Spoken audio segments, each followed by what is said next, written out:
정말 왜 우는지도 모르고 막 1시간씩 막 울고 그럴 때는 막 진짜 미쳐버릴 것 같을 때도 있고 도망가고 싶을 때도 있는데.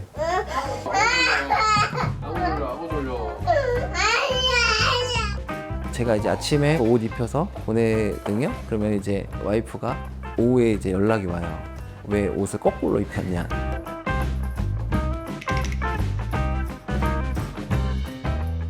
Par exemple, les hommes aujourd'hui ont des durées un peu plus longues quand le bébé naît pour arrêter de travailler et rester à la maison pendant quelques semaines.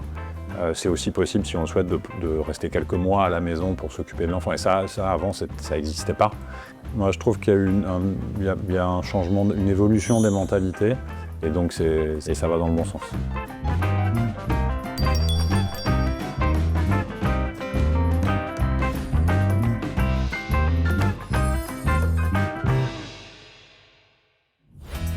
네, 인구 탐방 네 번째 시간입니다. 오늘도 함께해 주실 전문가분들 모셨습니다. 어서 오세요. 반갑습니다.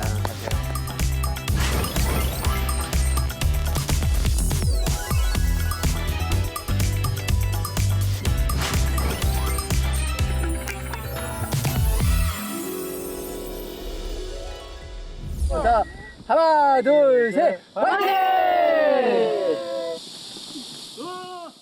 인천에 자리한 풋살 경기장. 여름 땡볕 아래에 신난 아이들 틈에 아빠들도 보입니다.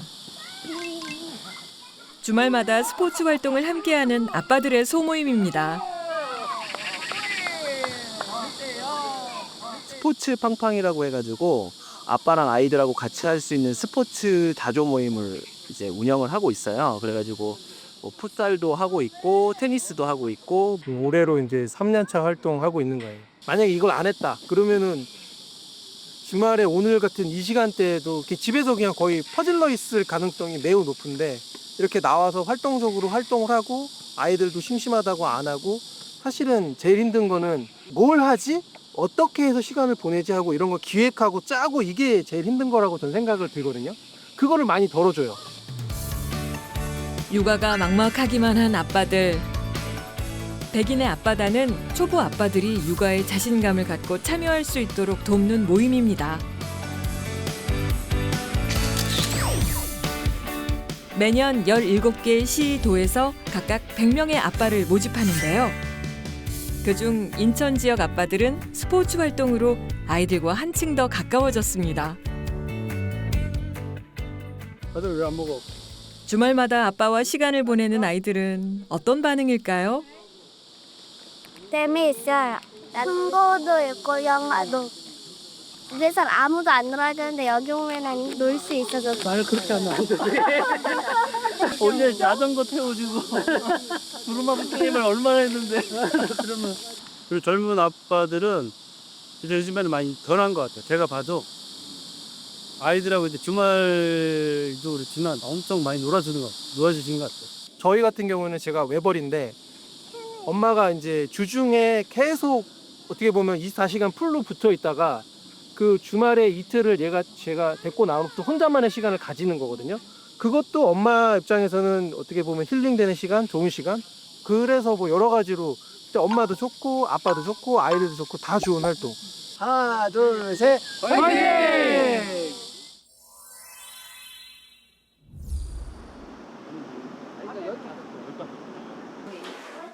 9살 첫째와 7살 둘째, 아들 둘을 키우는 주황영 씨. 역시 몸으로 놀아주는 게 최고죠. 자, 이제 이쪽 간다. 안 간지러워? 그러면 자, 타준이 얼굴 그려봐. 육아 고수처럼 보이지만 백인의 아빠단 활동 전까지는 아이들보다는 일에 더 관심이 많았답니다. 저 현준이 애기였을 때는 솔직히 말씀드리면 기억이 별로 없어요. 왜 그러냐면은 그때는 서울로 출근을 했었고 육아에 거의 참여를 안 했었거든요. 퇴근 시간 자체도 늦었고 그러다 보니까 당연히 애기랑 같이 보낼 수 있는 시간 자체가 좀 적었는데, 이런 활동을 하면서 점점 이제 같이 보내는 게 되게 중요하다는 거를 알게 되고 그러면서 퇴근 시간도 좀 빨라지고 그러면서 더 좋아진 것 같아요. 다 기억나? 이렇게 해서 백인의 앞바다는 온라인으로도 활동하며 육아 정보를 공유합니다. 혼자 쓰는 거랬잖아요. 요가 선배 아빠들이 아이들과 함께 할 수 있는 미션을 제안하면 하나씩 도전해보는 방식인데요. 그 시간들이 아빠뿐 아니라 아이들에게도 성장의 기회가 되었습니다. 저희 큰애의 변화가 제일 컸어요. 어디 가면은 그냥 그런 거 손도 안, 발표도 잘 안 하고 막 그랬었는데 본인이 그런 거 하고 싶다고 얘기하고 학교에서 친구들하고도 교우 관계도 좋고 그래서 그 이후로 조금 더 열심히 했던 거고 그리고 와이프 같은 경우에도 제가 이렇게 주말에 애들 데리고 나가니까 그때는 그래도 오롯이 실수가 있잖아요. 그래서 부부 관계도 이렇게 좋다고 생각을 해요. 8점. 8점. 우선은 아이들한테 먼저 다가가려고 노력을 하고 그리고 이제 아이들 눈높이에서 놀아주려고 노력을 하고 그러니까 그런 노력하는 모습들이 되게 좋은 것 같아요. 제 눈에는. 그래서 8점이었던 것 같아요. 자, 오늘은요, 육아하는 아빠들의 이야기로 시작을 한번 해봤습니다. 우리 조 교수님은 이제 육아는 졸업하신 거죠? 저희는 뭐 졸업도 했고 네. 이제는 독립의 시기라는 거 알죠. 그러면 무빙워터님은 한참 요즘 육아를 하고 있는 중인 그렇죠. 건데 하루에 몇 시간 정도 하세요? 저는 이제 최소 한 3시간, 4시간은 되고 그중에 일주일에 3일 정도는 또 아이 끝나서 학원 시키고 수영장을 가는데 저는 같이 수영을 하거든요. 수영장 보내고 이제 보통은 다 기다리시는데 저는 같이 들어가서 아이 수영 이렇게 할 때 저도 옆에서 또 수영하고 해서 사실 시간을 되게 많이 보내는 편이긴 해요. 그게 제가 회사를 퇴사하고 이제 개인적으로 사업을 하면서 가장 좋은 일 중에 하나가 아닌가라는 생각도 드네요. 네. 우리가 저출산 문제를 얘기하다 보면은 아빠 육아 참여에 대한 이야기를 빼놓을 수가 없거든요. 근데 이 아빠의 육아 참여 실질적으로 출산율에 영향을 미치고 있나요? 네, 관련해서 흥미로운 연구 결과가 있는데요. 미국의 노스웨스턴대 마티아드 뎁케 교수님이 40개국을 대상으로 남성의 육아 분담 그리고 출산율 간의 상관관계가 있는지를 좀 연구를 했습니다. 이 연구는 2022년에 발표가 됐는데요. 아빠가 육아에 참여하는 국가인 경우에는 출산율이 더 높습니다. 그래서 빨간색으로 표시된 노르웨이, 프랑스, 그리고 벨기에 같은 나라는 아빠의 육아 참여도 높고 출산율도 높은데요. 파란색으로 표시된 국가들은 엄마가 육아의 3분의 2 이상을 담당하고 출산율이 1.5명 이하를 기록하고 있었습니다. 여기 맨 끝에 그 맨 앞에 있는 게 코리아인 거죠? 네. 맨 여기 밑에 모서리에 있는 네, 거. 파란색이네요. 와, 그러네요. 남자가 육아 참여율이 높아지면 출산율이 왜 높아지는지 제가 정확하게 알고 있습니다. 오. 왜냐면 저희 아내가 아이를 한 명만 가지려고 했었어요. 처음에. 네, 무슨 둘이 하나. 무조건 한 명. 음. 되는데 제가 이제 육아휴직을 했잖아요. 네. 그리고 저는 계속 한 넷 낳자. 뭐 그랬는데 무슨 말도 안 되는 소리 하고 한 명 했는데 애가 한 3살쯤 되니까 저희 아내가 뭐라고 했냐면 오빠가 이렇게 좋은 남편일지 몰랐어. 어머. 좋은 아빠일지 몰랐어. 네. 오빠가 이렇게 좋은 아빠라면 아이를 한 명 더 낳을 수 있을 것 같아. 와. 라고 해가지고 둘째에 가졌거든요. 네. 주변에 보면 육아하시는 아빠, 엄마 커뮤니티가 있어요. 가보면 아빠가 육아를 참여하면 엄마의 행복도가 극도로 높아져요. 맞아요. 그러니까 이제 둘째도 생각하게 되고 그렇게 좀 되는 것이 아닌가. 라는 생각이 남편이 제일 예뻐 보일 때가 그거래잖아요. 아이들 데리고 뭐 밖에 나가 놀 때. 맞아요. 나에게 자유 시간을 줄 때. 맞아요. 네, 그러니까 확실히 좀 달라지는 거네요. 네. 근데 어떻게 하면 이런 아빠로 클 수 있어요? 어떤 아빠를 가지고 계신 건가요? 우리 아빠 얘기하시는 네네. 우리 아빠 얘기하면 이제 좀 긴 얘기는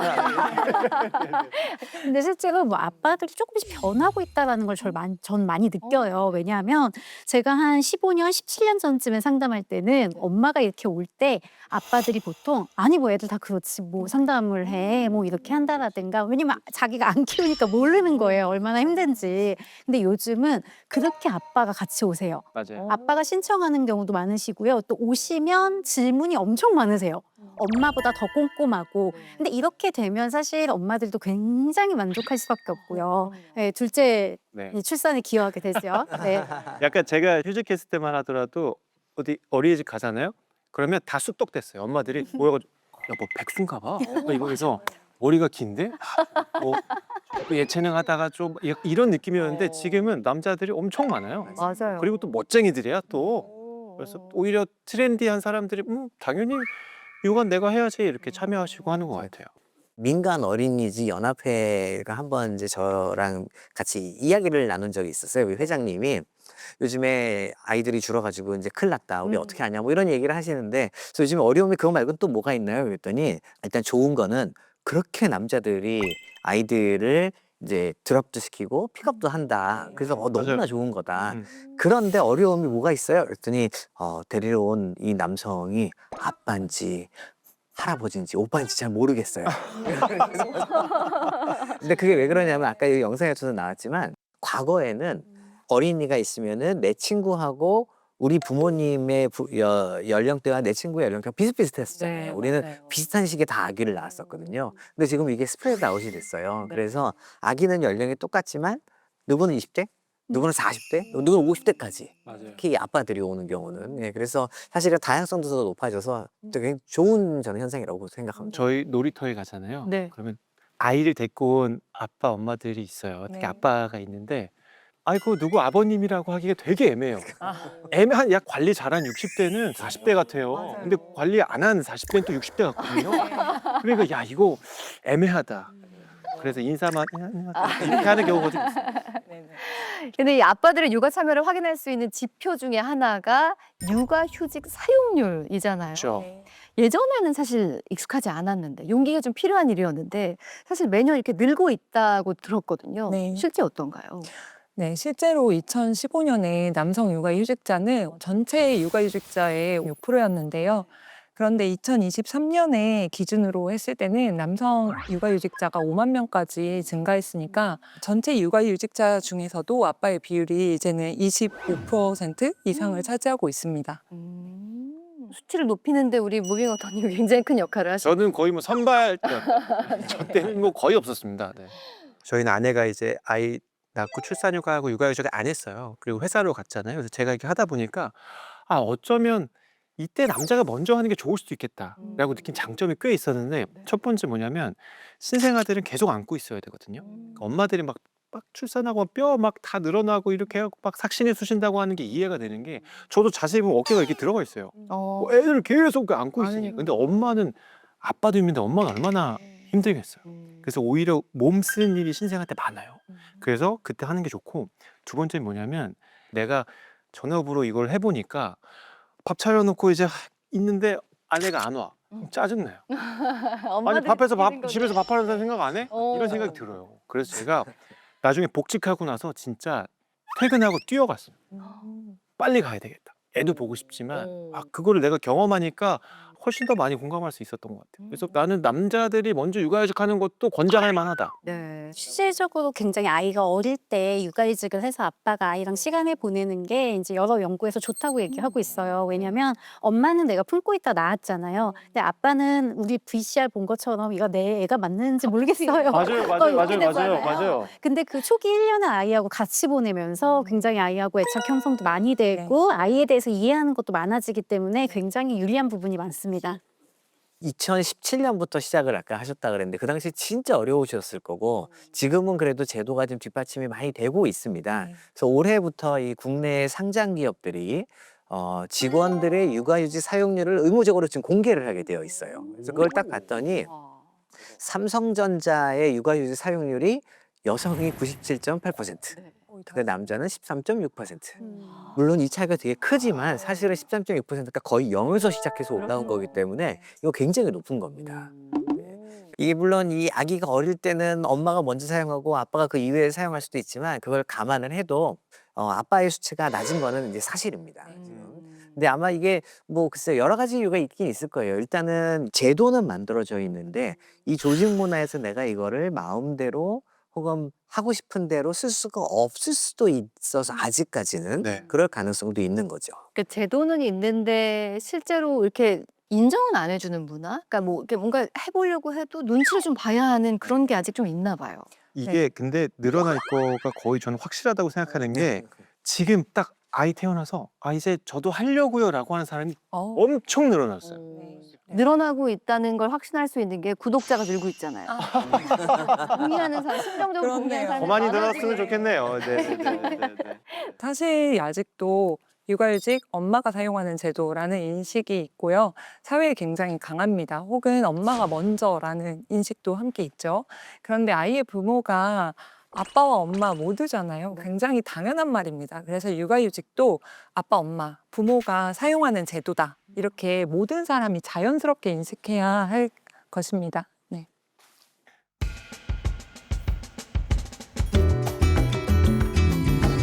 아빠 육아휴직이 어떤 변화를 가져올까요? 올해 3살 큰딸 조이입니다. 이거 해줄게. 오빠 해줄게. 이제 스스로 세수를 할 만큼 자랐습니다. 4개월 된 둘째는 아직 손이 많이 가는 나이죠. 딸 둘 아빠 김지수 씨입니다. 첫 아이를 키우는 과정은 부부 모두에게 쉽지 않은 일이었습니다. 빨리 말해. 되지. 근데 솔직히 100일 때까지는 행복이라기보다는 그냥 버티고 있었어요. 네. 그냥 이제 행복해지겠지. 왜 일단 애가 낯설기도 하고. 그냥 떡하니 갑자기 애기가 생겼는데 막 똥오줌 가려지는 것도 우는 것도 막 너무 힘들고 그러니까 사실 1살 때까지는 거의 이제 막 뭐가 그렇게 생기진 않는 것 같고 그냥 옹알옹알 하면서 얘랑 지내는 그 시간들이 다 겹치면서 그때부터 이제 조금씩 더 추억이 쌓이고 하면서 더 많이 생기는 것 같아요. 이게 둘째는 바로 생기더라고요. 근데 도둑이래. 첫 육아에 적응하기까지 힘든 시간을 보내기도 했던 부부.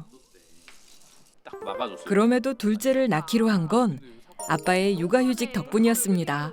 너무하네. 알라딘을. 첫째 때는 이제 아내가 7월에 첫째 아이를 출산하고 7월부터 12월까지 아내가 육아휴직을 쓰고 그 뒤로 3월부터 6개월 동안 제가 육아휴직을 썼었습니다. 남편이 못 쉰다? 저는 안 나아요. 왜냐면 되게 이제 저는 좀 주저를 하고 있었던 사람이었기 때문에 맨 처음에는 아이 가졌으면 좋겠다라고 분명 이제 막 얘기는 했는데 막상 생각해 보니까 너무 다 여자 손해인 거예요.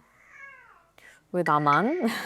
근데 남편이 육아휴직하고 아기를 돌보는 걸 보면서 마음이 완전 바뀌었어요. 왜냐면 너무 잘해주고 제가 복직 5개월 만에 했는데 나머지는 다 남편이 잘 돌봤으니까 케어를 했으니까 이 정도면 둘 낳아도 상관없겠다라는 생각이 들어가지고 한 돌 때쯤 됐을 때 제가 먼저 얘기했던 것 같아요. 둘째 계획을 빨리 세웠으면 좋겠다. 그래서 육아휴직으로 아내의 마음까지 바꾼 김지수 씨. 아내의 육아휴직이 끝나면 2번째 아빠 육아휴직을 사용할 계획입니다. 저희 엄마 잠깐 미용실 갔다 올게. 잘 놀고 있어. 야 안녕. 엄마가 안녕. 안녕. 엄마의 외출에도 전혀 불안해하지 않는 첫째. 육아휴직 기간에 아빠와 많은 시간을 보낸 덕분입니다. 둘째 태어나기 전까지는 제가 거의 맡아서 6개월 넘게 이제 제가 맡아서 하다 보니까 저한테 더 애착이 컸었고 그러다 보니까 조이는 사실 엄마랑 있든 아빠랑 있든 다 잘 지낼 수 있는 아이가 된 거예요. 육아 시간이 늘어날수록 집안일에도 점차 능숙해지고 있습니다. 이거 실 같은 거 먹어, 실. 실은 먹을 수 있잖아. 너무 조금 하나도 안 질기지? 맛도 안 나는. 맛도 안 나? 아이가 둘이 되면서 집안일은 몇 배로 늘었습니다. 아이한테서 나오는 빨래가 엄청 많고 또 아이가 먹는 뭐 식기 아이가 있음으로 인해서 청소는 배가 뭐예요? 한 3배는 늘어난 것 같고 당연히 가사노동은 늘어날 수밖에 없는 구조인데 제가 휴직할 때는 제가 더 많이 했던 것 같긴 해요. 근데 이제 기본적으로 서로 맡아서 하는 게 암묵적으로 정해져 있긴 해요. 뭐 그걸 막 합의하자 뭐 이런 건 아니었는데 기본적으로 본인이 나서서 맡아서 하는 거 말고는 어느 정도 여건에 따라서 반반 느낌으로 가고 있습니다. 아구 졸려. 잠투정을 하느라 우는 아이. 이따 엄마랑 이따가는 엄마랑 같이 하면 아빠랑 보고. 가끔은 지칠 때도 있지만 아이와 함께 보내는 시간이 쌓여가며 새로운 행복을 찾아가고 있습니다. 이 삶의 중심이 얘로 바뀐다고 그게 무슨 느낌인지 알겠더라고요. 내가 굳이 뭐 이 삶에 대한 고민을 너무 막 뭐 엄청나게 치열하게 고민하지 않아도 아이가 있음으로 인해서 그냥 이 아이가 사실 목표가 되더라고요. 그냥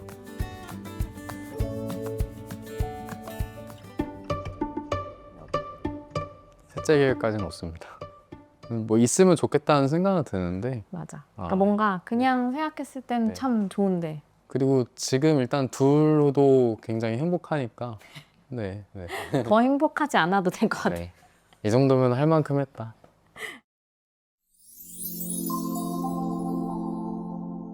야, 충분히 행복하다라는 이야기에 많은 의미가 담겨 있는 것 같습니다.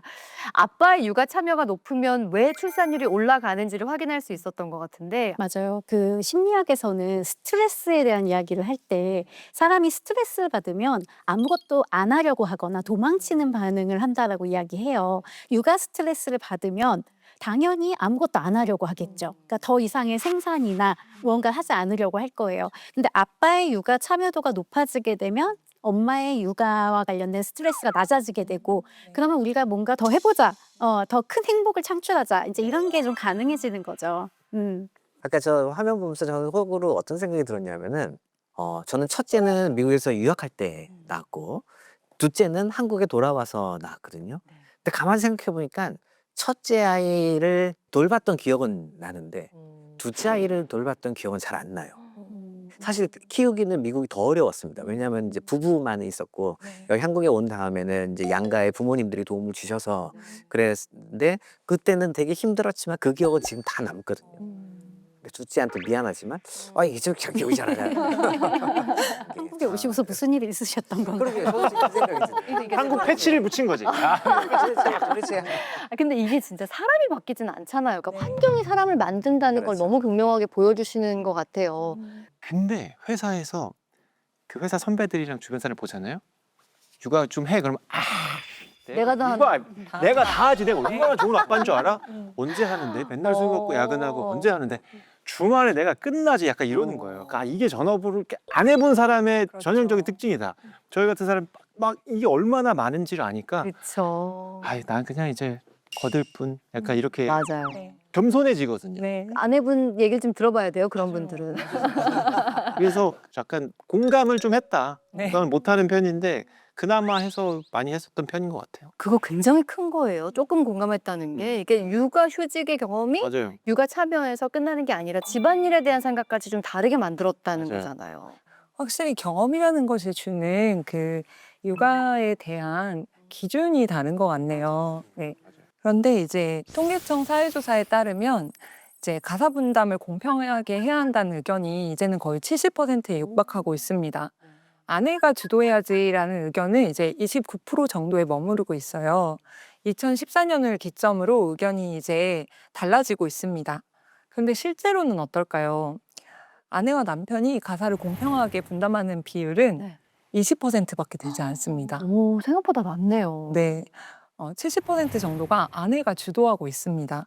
이게 가사나 육아를 함께 해야 한다는 인식은 확산되고 있지만 현실이 여전히 따라가지 못해서 인식과 현실의 괴리가 나타나고 있다고 볼 수 있습니다.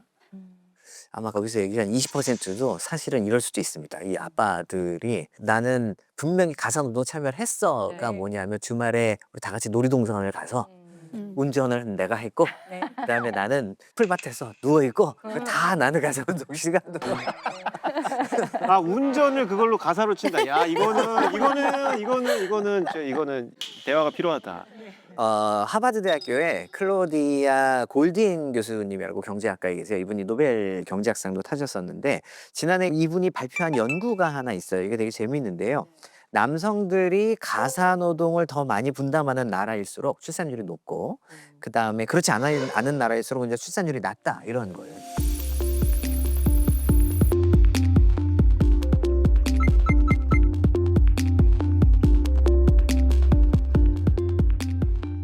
이 논문에서 한국을 아주 가장 극단적인 사례로 지목을 해서 한번 화제가 되기도 했었습니다. 그래서 이 논문에서 한국 여성들이 남성보다 매일 3시간 더 많은 가사 노동을 하고 있다라고 밝혔습니다. 동의하지 않습니다. 3시간보다도 3시간보다 많다. 최소 3시간. 이거 너무 남자들을 우리 이 프로그램에서 지금 제가 골딘 교수님의 논문에 대해서 말씀을 드렸잖아요. 어떻게 보면 이제 가장 좋은 사례로 볼 수 있는 그 국가는 어디였느냐? 어디였을까요? 유럽? 맞아요. 북유럽의 스웨덴이었습니다. 근데 이 스웨덴이 사실 전 세계에서 가장 최초로 남성들의 육아휴직 제도를 도입을 한 나라이거든요. 이때가 1974년이래요. 그러니까 벌써 뭐 한 50년 됐네요. 네. 우리가 태어나기도 전이잖아요. 세상에. 전 태어난 다음. 네. 다행이네요. 네. 근데 이게 흥미롭게도요. 첫 해부터 도입을 하면서부터 뭐 사람들이 갑자기 20% 이렇게 된 게 아니라 첫 해에는 고작 사용률이 0.5%에 불과했었대요. 왜냐하면 스웨덴도 똑같이 아기는 엄마가 키우는 것이라는 인식이 되게 강했고 이거는 뭐 동서고금을 막론하고 아마 그랬던 것 같습니다. 그래서 이제 스웨덴 정부가 대대적으로 이거 캠페인을 좀 벌이자. 그래서 남성도 육아휴직을 쓰고 육아에 더욱더 참여를 하게 만들기 위해서 우리 보통 이제 남성성의 상징이 스포츠에서 남자들이 금메달 따고 이런 거 아니겠습니까? 그래서 금메달 리스트를 아예 캠페인의 모델로 내세워가지고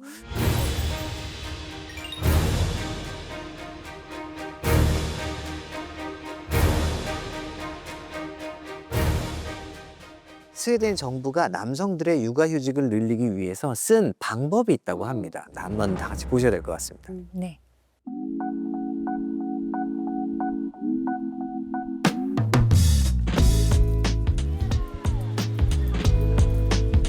라떼 파파라 불리는 스웨덴의 아빠들. 커피를 손에 들고 유모차를 끄는 육아에 적극적인 아빠를 가리키는 말입니다. 라떼 파파는 어떻게 탄생했을까요? 평일 오후 유치원이 끝나는 시간. 육아휴직 중인 아빠가 아이를 데리러 오는 건 흔한 일상입니다. It's very common to take paternity leave. Usually, I took 9 months with, and I'm probably gonna do the same now in October. I get going on parental leave, maternity leave. 벤자민 씨가 생각하는 아빠 육아휴직의 장점은 무엇일까요? I think it builds a different connection to your children. I think, and it also kind of makes it easier in the family to deal with, to know how it is to take care of children. Like otherwise, if only one, if usually traditionally the mother takes care of the children, there's maybe more misunderstanding. One does the childcare work and is stressed by that, but the other one doesn't understand because you only need to take care of children, no problem. It's easy. I'm going to work. I have to bring in the money. So that friction goes away a bit, I would say.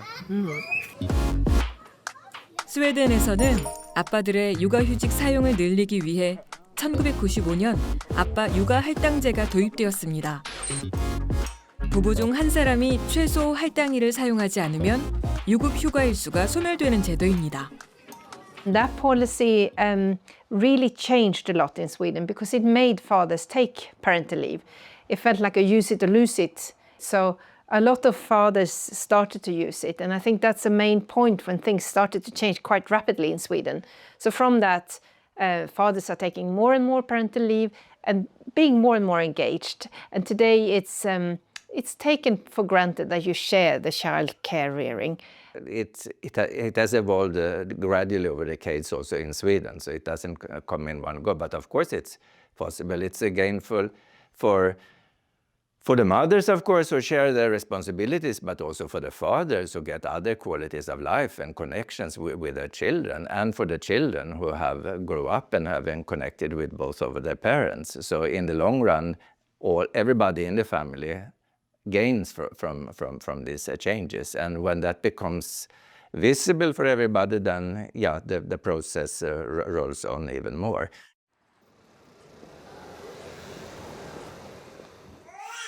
생후 7개월 된 아들을 키우는 요한나 씨. 9개월간의 육아휴직을 마치고 곧 복직을 앞두고 있습니다. 엄마의 자리를 비우는데 걱정이나 불안은 없을까요?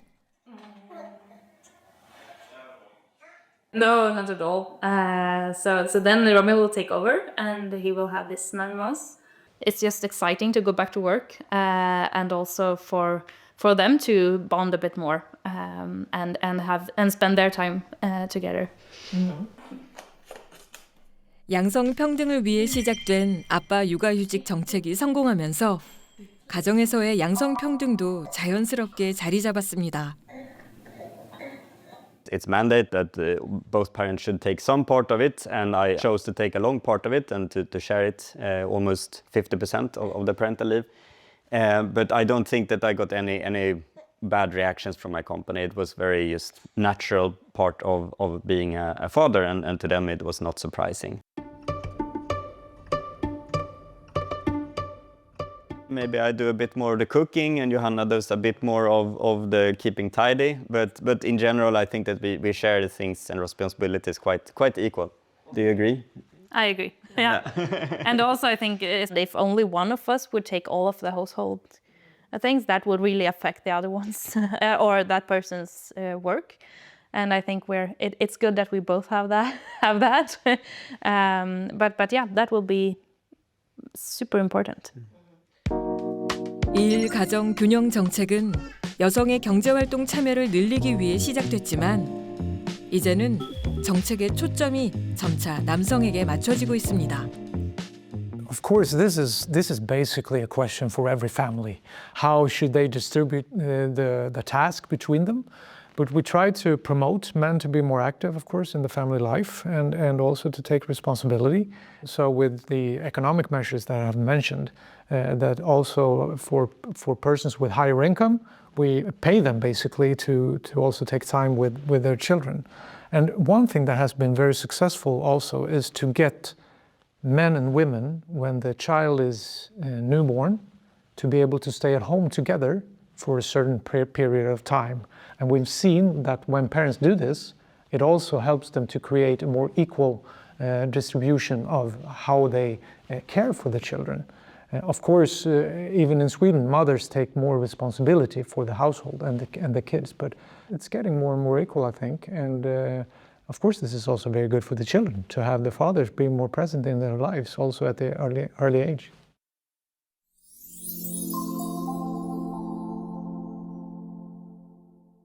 예전에는 독박육아라는 말 많이 썼었잖아요. 근데 요즘은 반반육아라는 이야기 많이 하고 좀 인식도 좀 달라지고 있다고 느껴져요. 그렇죠? 네.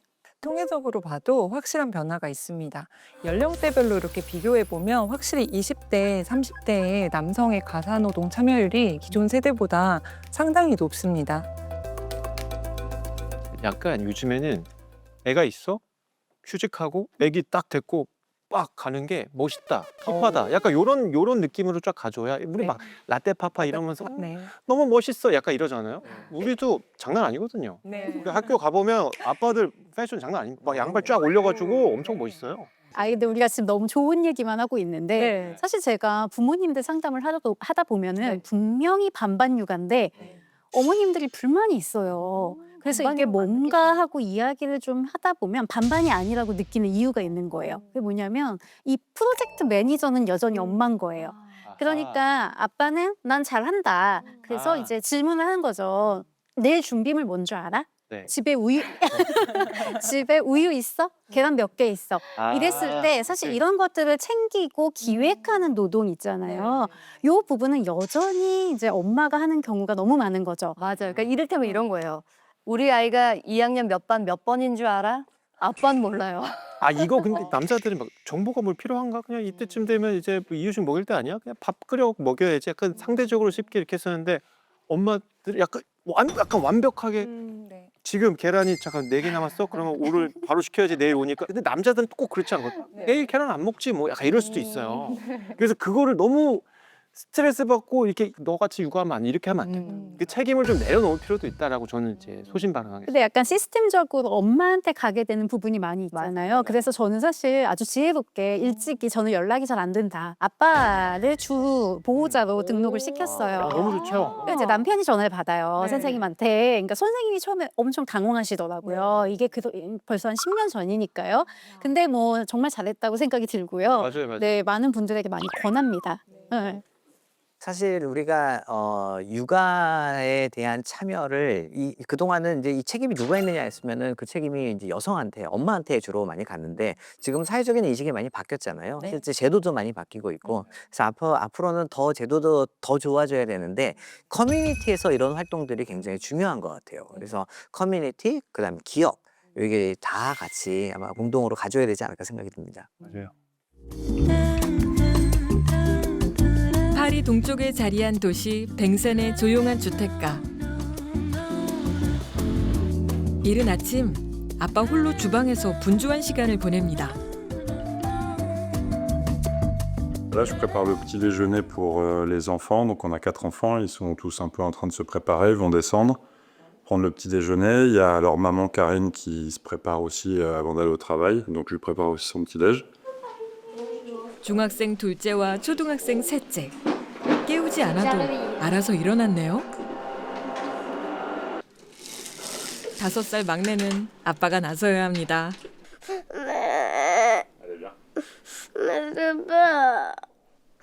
아침에 일어나는 걸 힘들어해 신경 써서 챙겨야 합니다. Voilà. 출근 준비로 바쁜 엄마 카린 씨는 중학교에서 고전 문학을 가르치고 있습니다. 아침에 바쁜 엄마를 대신해 아빠가 아이들 등교 준비를 담당하는데요. 13살 첫째가 가장 늦게 등장했네요.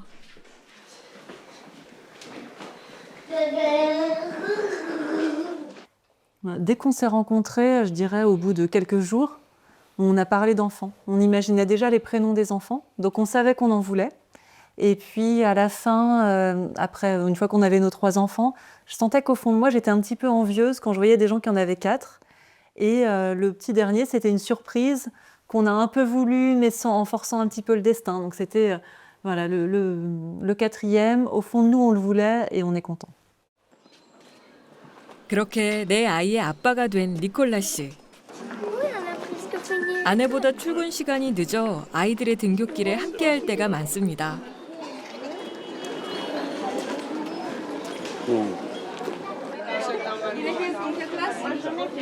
5살 막내 산드로는 공립유치원에 다니고 있습니다. 아빠가 학교에 아이들을 데려다주는 모습은 이제 프랑스의 흔한 풍경이 되었습니다. On a aussi, je pense, en tant qu'enfant, en ayant eu ce modèle avec le papa qui travaille, la maman qui s'occupe des enfants, eu envie de la changer un peu. Et puis de se dire, bah non, en fait, ça doit être plus équilibré, il n'y a pas de raison entre les hommes et les femmes. Et donc on a amorcé ce changement, je pense, avec notre génération.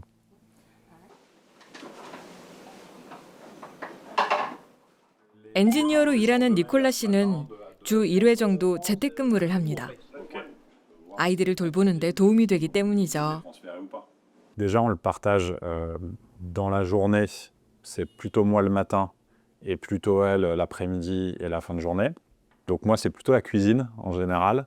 Et Karine s'occupe beaucoup de la maison. Par exemple, le ménage ou ranger les chambres. J'ai pas envie que ce soit elle qui fasse tout dans la maison et qui s'occupe tout le temps des enfants. On essaye de se répartir le mieux possible toutes les tâches ménagères. 수업이 끝나는 오후 4시 30분. 두 아들을 데려오는 건 엄마 담당입니다. Vous allez faire quoi? 교사로 일하고 있어 퇴근이 이른 편입니다. Et j'y tiens parce qu'ils grandissent très vite. Et ce sont des moments privilégiés. Et puis ils me racontent un peu leur journée, tout ça. Donc c'est pas trop prenant. 부부가 일을 하면서 내 아이를 돌보는 일이 쉽지 않을 텐데요. 이들은 정부의 다양한 보육 지원을 적극적으로 활용했습니다. On a testé presque tous les modes de garde. Assistante maternelle, donc là c'est Sandro qui était effectivement chez l'assistante maternelle. Et là, il y a une aide aussi de l'État. Voilà, il y a des aides aussi, ma maman. On a eu la crèche aussi, il y avait un peu la crèche. Et en fonction des modes de garde, vous avez aussi des aides qui sont plus ou moins importantes et qui viennent soit pour aider à payer le salaire de la personne qui garde l'enfant, soit qui viennent en crédit d'impôt, là encore. Et à 3 ans, ils rentrent à l'école. Et là, c'est plus simple. 프랑스는 만 3세부터 의무 교육이 시작됩니다. 부모의 보육 부담을 줄여주는 정책인데요. 다자녀 가정일수록 더 많은 혜택이 주어집니다. 자녀가 많을수록 세금 감면 혜택이 커지고 현금 지원도 자녀 수에 따라 늘어납니다. Je pense qu'une des particularités de la politique familiale française, c'est d'avoir assumé dès le début et encore aujourd'hui son caractère nataliste. C'est-à-dire qu'un des objectifs, c'est de faire des enfants. Et ça, chez nous, ça n'a jamais été un tabou. Ça veut dire qu'on a encore des prestations familiales qui sont réservées à partir de 2, voire pour certaines de 3 enfants. Ce qui prouve bien qu'il y a un objectif nataliste. Le taux de fécondité, même si ça reste une décision individuelle des parents. L'État ne peut pas tout faire, ne peut pas tout décider. L'essentiel, c'est de donner les moyens aux familles de pouvoir réaliser leur désir d'avoir des enfants. Peut-être que j'en fasse une deuxième. 오늘 저녁 메뉴는 막내 산드로가 함께 만드는 피자입니다. Voilà. 마무리는 첫째가 담당합니다. 프랑스에서 가족은 사적인 영역이면서 동시에 국가의 일로 여겨져 왔습니다. 몇 명의 아이를 낳든 국가가 함께 키워준다는 믿음이 프랑스의 출산율을 지탱하고 있습니다. On a un système autour de la famille et de l'enfance qui est quand même très solide et les Français sont très attachés à ces aides, à ces mécanismes, à ces lois. Donc plus vous avez d'enfants et plus l'aide est importante et proportionnellement, cette aide elle est plus importante pour ceux qui gagnent moins d'argent. Donc il y a tout un tas de dispositifs qui permettent d'apporter un peu plus de confort financier dans le foyer et donc d'avoir plus d'enfants. Donc on a confiance dans ce système. Ouais, c'est bien établi, ça ne menace pas de disparaître. 야, 참 멋진 이야기네요. 아이를 낳으면 키우는 건 국가가 함께한다.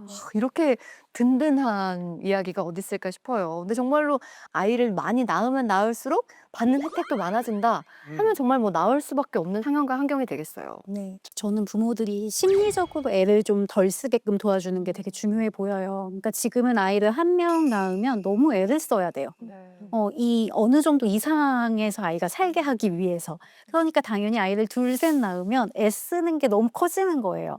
근데 우리 모두가 약간 부모가 돼도 너무 애쓰지 않아도 그냥 요 정도 아이가 학교 가고 교육이 이 정도 책임을 져준다라는 부분이 있으면 조금 더 편안하게 선택을 할 수 있지 않을까 그런 생각이 드네요. 그러네요. 제가 네덜란드에 있을 때 뭘 느꼈는데 네덜란드가 늘 꼽히는 게 아이가 행복한 나라 1, 2위에 항상 꼽히거든요. 맞아요. 놀이터에 제가 매일 가요. 매일 막 바글바글해요. 근데 가면 엄마 아빠들은 막 애들을 노는데 개입을 하지 않습니다. 그냥 애들은 막 거기서 흙 파먹고 막 돌도 안 찾아내고 거기서 흙에서 기어다니고 있고 막 누가 흙 튀기고 그래도 개입하지 않고 엄마들은 그냥 그렇게 막 싸움이 나지 않으면 개입하지 않는데 우리 또 보면 놀이터에 가서 보면 엄마 야 이거 하지 마. 저 친구들하고 너 이거 하지 마. 아빠들도 야 이거 위험하니까 하지 마. 약간 이렇게 하다 보니까 부모의 개입이 너무 또 과하게 또 들어가서 와 이거는 진짜 우리가 쏟는 에너지도 조금은 좀 조절할 필요가 있겠다라는 생각도 들어요. 지금 어떤 일이 벌어지고 있냐면은 소득 분위별로 아기를 낳는데 그 아기가 과거에는 소득 분위가 1분위, 2분위, 3분위, 4분위, 5분위가 있어요. 5분위가 제일 높아요. 3이 제일 가운데입니다. 그럼 아기를 이렇게 낳았어요. 3분위가 가장 많이 낳고 1분위하고 5분위랑 비슷하게 나왔거든요. 이게 점점 이렇게 바뀌어가지고 지금은 1, 2분위에서는 거의 안 나오고 4분위, 5분위에서 아기가 훨씬 더 많이 나옵니다. 5분위, 4분위가 아기를 많이 나오면 소비 시장은 거기에 형성이 됩니다. 그렇죠? 그러면 여기는 나는 얘를 뭘 사주고 싶어도 가격이 여기가 있어. 나는 아직은 이렇지만 우리 아이한테는 정말 최고로 좋은 교육시키고 최고로 좋은 거 먹여서 나는 다른 가처분 소득은 낮추더라도 우리 아이들한테는 최고로 좋은 거 줄 거야. 이런 마음도 있겠지만 지금은 완전히 소득에 따라서 출산도 양분이 되고 있고 그런데 소비도 거길 지금 막 따라가고 있는 그런 상황으로 나온 거죠. 그러니까 이게 제도는 점점 좋아지고 있는데 상황은 한국은 좀 나빠져서 그래서 이게 교육 보육만이 아니라 교육 뭐 다른 것들이 한꺼번에 좀 바뀌어야 될 것 같습니다. 네. 사실 영상을 보면서 제가 느꼈던 점은 아이를 키우는 게 힘들어라는 것이 아니라 그냥 자연스럽게 당연하게 내가 자녀와 함께 행복한 생활을 영위하고 있다, 같이 이 생활을 누리고 있다 이런 느낌이었거든요. 그리고 아까 교육적으로나 이런 부분에서 우리나라는 해주지 못할 때 좀 약간 죄책감 같은 것도 가지고 있는 것 같은데요.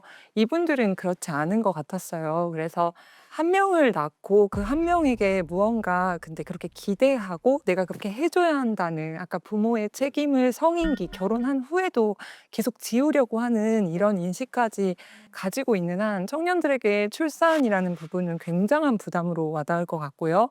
이 부담이 해결되지 않으면 제도가 아무리 잘 형성이 되어도 출산을 하고 싶어질까라는 의문이 또 듭니다.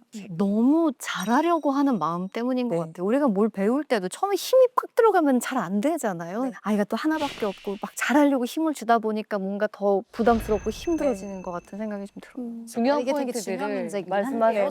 충분히 좋은 엄마다라는 도널드 위니컷이라는 학자의 말이 있거든요. 네. 근데 한국 엄마들이 유독 얼마나 충분하면 되는데요?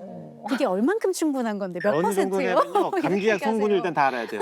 지금 그래야지 좋은 엄마. 그러니까 원래는 이게 조금 대충 해도 된다는 얘기인데 이런 존재만으로 충분하다는 건데 이제 우리는 지금 얼만큼 또 충분하면 되는지 그게 너무 기준이 높은 현실인 것 같아요. 맞아요. 힘 빼야 됩니다. 힘을 빼야 됩니다. 네. 이게 굉장히 아이러니한 게 표면적으로는 자녀 교육에 이렇게 엄청 투자를 하고 있고 그리고 자녀에게 엄청 신경을 쓰는 것 같은데 정작 가족 자체의 가치는 저는 요즘 하락하고 있다는 생각이 듭니다.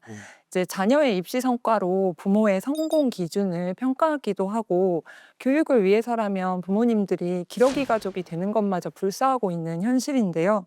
그런데 아이나 가족 그 자체의 의미에 대해서는 본질이잖아요. 많이 잊어버린 것이 아닌가 이런 생각이 듭니다.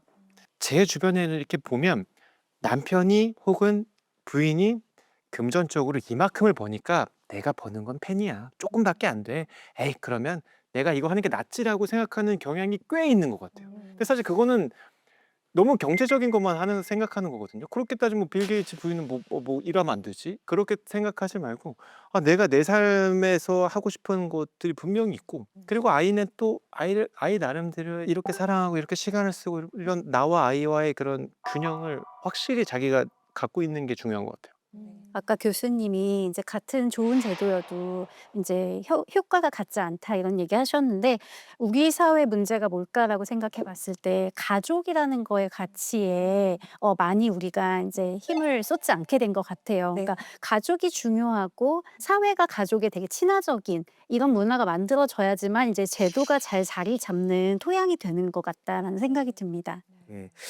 사회는 결국 혼자 사는 거는 아니거든요. 사회라는 게 구성이 되고 나는 사회의 일원인데 내가 사회의 일원이기 때문에 사회에 기여하는 게 아니라 그냥 나는 나로서 살아가지만 내가 누군가를 만나고 또 둘 사이에서 누군가가 태어나고 요렇게 되면서 이 공동체가 커지는 그래서 거기서 얻는 유대감 요거를 좀 부각시키는 그런 좀 사회적인 분위기가 됐으면 좋겠고 그렇게 하기 위해서는 저는 우리가 계속 이제 제도 얘기를 하는데 제도만으로는 좀 불가능하다고 생각합니다. 이거는 정말 지역사회에서 해야 되고 또 가족 내에서도 그런 뭐 이야기도 더 많이 됐으면 좋겠고 그러니까 이게 무조건 아이를 낳아라가 아니라 예, 그 아이가 갖는 굉장히 내재적인 본질적인 그런 가치에 대한 이야기도 더 많이 나누고 그랬으면 좋겠습니다.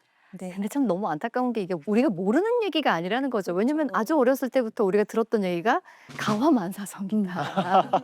모르는 얘기가 아니잖아요. 가정이 화목하면 모든 게 잘 된다라는 건데 이 저출산 문제 해결책은 결국 이 가족의 가치를 되찾는 것에서 시작되는 것이 아닐까 하는 생각을 해봤습니다. 자, 다음 시간은요. 인구 탐방 5부작의 마지막 이야기입니다. 희망의 조건으로 찾아뵙겠습니다. 함께해 주신 여러분 고맙습니다. 고맙습니다.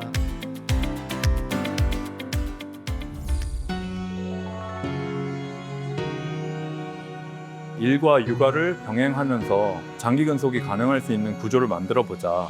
특히 아버님들의 참여도가 굉장히 높은 것이 저희 어린이집의 특징입니다.